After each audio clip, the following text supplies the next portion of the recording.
नमस्कार, प्रणाम। का हाल बा रउआ लोग के और आप लोग के ज्योति मिश्रा ऑफिशियल में स्वागत बा। और आज हम एक और चीज़ लेके अलग से आइल बानी। अलसी के बीज के जेल जोन अपने बाल में लगैला से बाल के ग्रोथ अच्छा हो जाला, दो मुहा बाल ना होएला, बाल के जोन ग्रोथ रुक जाला उहो बढ़े लगेला। तो रउआ लोग देख सकीला कि हमार वीडियो में जोन जोन प्रोसेस चलत बा वैसे आप लोग भी करब और अपन घर में ही रह के अपने बाल के केयर कर सकीला। और हम ई वीडियो में आप दिखा सकीला कि कैसे अलसी के जेल के हम पका रहल बानी। और जब तक एके पकाई, जब तक एकर में थोड़ा से झाग ना आ जाए, थोड़ा से गाढ़ापन ना आ जाए, और गाढ़ापन अइले के बाद एकरा के गरम गरम ही छाने के पड़ी। तो हम कपड़ा ले चुकल बानी। कपड़ा ऐसा लेब कि थोड़ा सा जाली वाला हो, पर हल्का कपड़ा हो, काहे कि ओमे छानना में बड़ा आसानी रहेला। और सेफ्टी से छानब, काहे कि गरम गरम छानला से हाथ भी जल सकेला। तो रउआ लोग अपने हाथ के भी ख्याल रखब। और ई हम अलसी के बीज के जो लिक्विड बनैले रहली हैं वो बन चुकल बा। गाढ़ापन एकरा में भरपूर बा और बहुत ज़्यादा गरम बा। तो रउआ लोग अपन हाथ के ध्यान रखब, हाथ बचा के करम।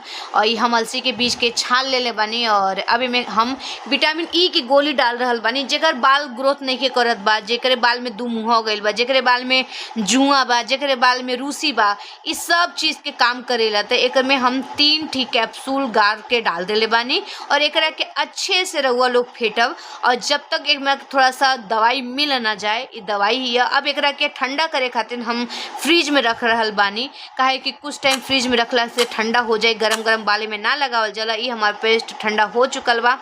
आई अब देखी बाल में कैसे लगावल जाला। हम पहले अपने बाल के अच्छे से झाड़ लेनी, ओकरे बाद अलसी के लिक्विड के अपने बाल में लगा रहल बानी। यह आप लोग देख सकीला कि कितना अलसी के थिकनेस बा।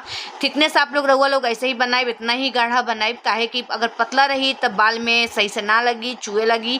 तो इतना गाढ़ा कर दे, थोड़ा सा पक जाई। और बाल में देखिए हम कैसे लगा रहल बानी। रउआ लोग के घर में बहन दीदी हुई हैं तो उनसे आप लगवा लेब, ना अकेले हुई तो अपने हाथ से लगा लेब।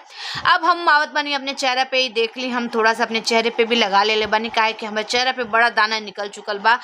और हम अपने चेहरा पे हमेशा ध्यान देकर रहिला। तब वो का होला कि थोड़ा सा खान पीन में गड़बड़ हो जाला, तब यही से चेहरा पे दाना निकल जाला और हमरे चेहरा पे बाल एठी बड़ा परेशान करत रहला। और हम हटा देली और अपने हाथ पे भी अच्छे से लगाई, चेहरा ऐसे साफ हो जाला, ग्लो आ जाला। और काहे कि जब देखा तब चेहरा पे दाना लड़कियन लोग की निकलत रहेला, लड़कों लोग के भी निकलत रहे। तो ई पेस्ट लड़का लड़की सब लगा सकेला अपने बाले में, अपने चेहरे पे। एमे कोनो ऐसा नहीं है कि लड़का ना लगा सकेला, लड़की ना लगा सकेले। तो ये हमारे चैनल को सब्सक्राइब करी और हमारे चैनल के ढेर सारा प्यार दी रहुआ लोग। और हम हमेशा नया नया वीडियो लेके आइब। और ऐसा ही हमारे चैनल के प्यार दी, ज्योति मिश्रा ऑफिशियल में चली हम फिर वीडियो मिलब।